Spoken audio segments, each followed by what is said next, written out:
رسول اکرم صلی اللہ علیہ وسلم کے بارے میں 50 اہم معلومات۔ آپ صلی اللہ علیہ وآلہ وسلم کی والدہ محترمہ نے آپ کا نام احمد رکھا تھا۔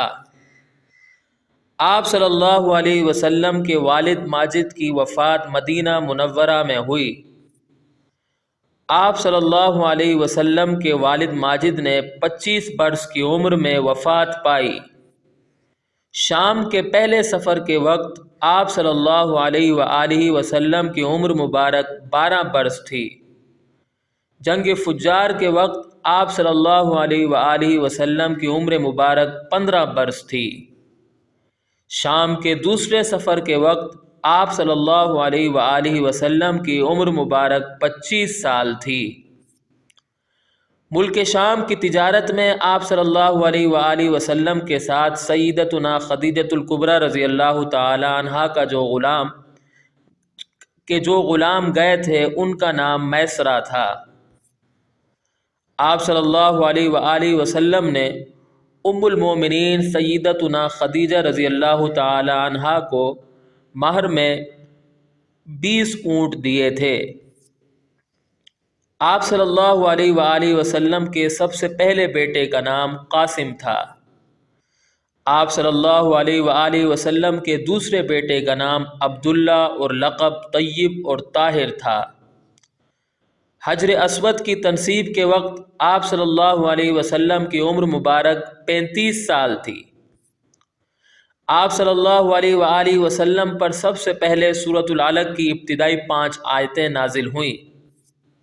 سورۃ العلق کے بعد آپ صلی اللہ علیہ وآلہ وسلم پر سورۃ المدثر کی ابتدائی آیتیں نازل ہوئیں۔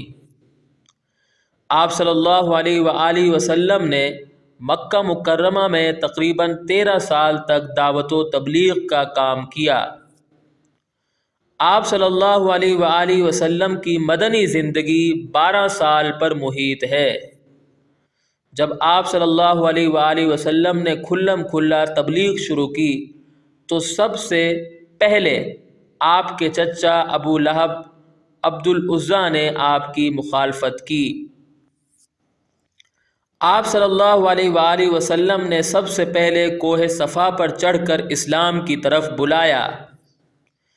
عقبہ بن ابی معیط وہ شخص ہے جس نے حالت سجدہ میں آپ صلی اللہ علیہ وآلہ وسلم پر اوجھڑی ڈالی۔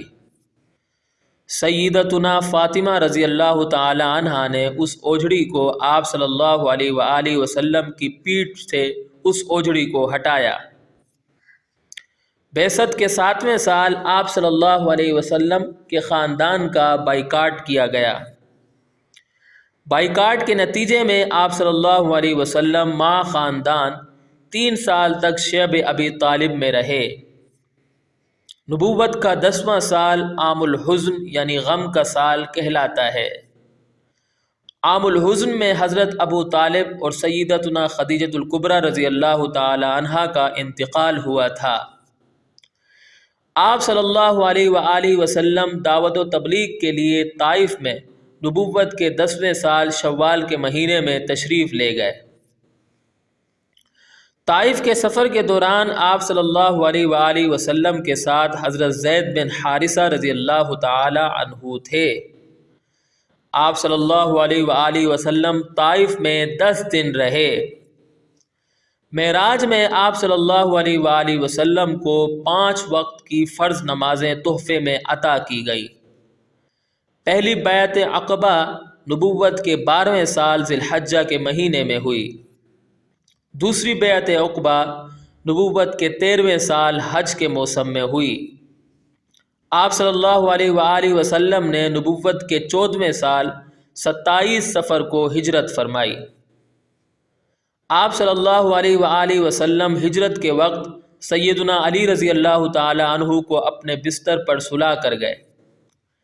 ہجرت کے وقت آپ صلی اللہ علیہ وآلہ وسلم کے ساتھ سیدنا ابو بکر صدیق رضی اللہ تعالی عنہ شریک سفر تھے۔ آپ صلی اللہ علیہ وآلہ وسلم غار حرا میں 3 دن تک رکے۔ ہجرت کے سفر کے دوران آپ صلی اللہ علیہ وسلم کا گزر ام معبد خزاعیہ رضی اللہ عنہا کے خیمے کے پاس سے ہوا۔ آپ صلی اللہ علیہ وآلہ وسلم نے سب سے پہلی مسجد قباء میں تعمیر کی۔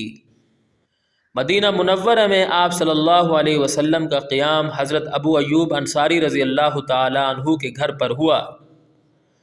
غزوہ احد وہ جنگ ہے جس میں آپ صلی اللہ علیہ وآلہ وسلم کے دانت مبارک شہید ہوئے۔ صلح حدیبیہ کے موقع پر آپ صلی اللہ علیہ وآلہ وسلم نے سیدنا عثمان غنی رضی اللہ تعالی عنہ کو اپنا سفیر بنا کر بھیجا۔ صلح حدیبیہ کے موقع پر قریش نے آپ صلی اللہ علیہ وآلہ وسلم کے پاس سہیل بن عمرو کو معاملات طے کرنے کے لیے بھیجا۔ آپ صلی اللہ علیہ وآلہ وسلم نے بادشاہوں اور امراء کے نام سن 6 ہجری کے آخر میں خطوط لکھے۔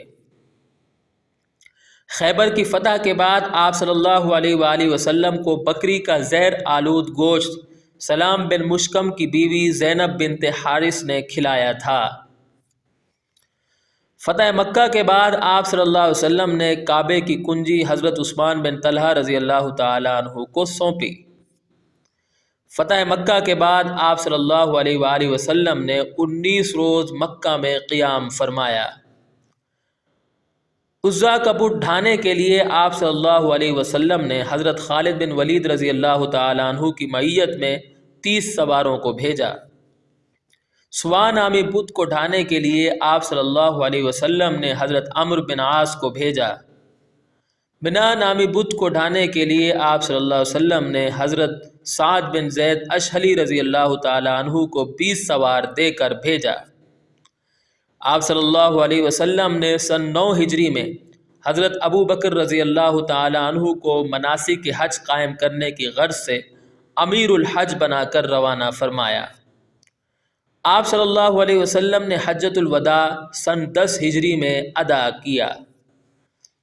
آپ صلی اللہ علیہ وسلم نے حیات مبارکہ کا آخری ہفتہ سیدتنا عائشہ صدیقہ رضی اللہ تعالی عنہا کے حجرے میں گزارا۔ آپ صلی اللہ علیہ وآلہ وسلم نے آخری وصیت میں فرمایا، نماز کا اہتمام کرنا اور اپنے زیر دست لونڈی غلام کا خیال رکھنا۔ اس ویڈیو میں دی گئی معلومات ابو حذیفہ کی کتاب سیرت طیبہ پر 350 سوال و جواب سے لی گئی ہیں۔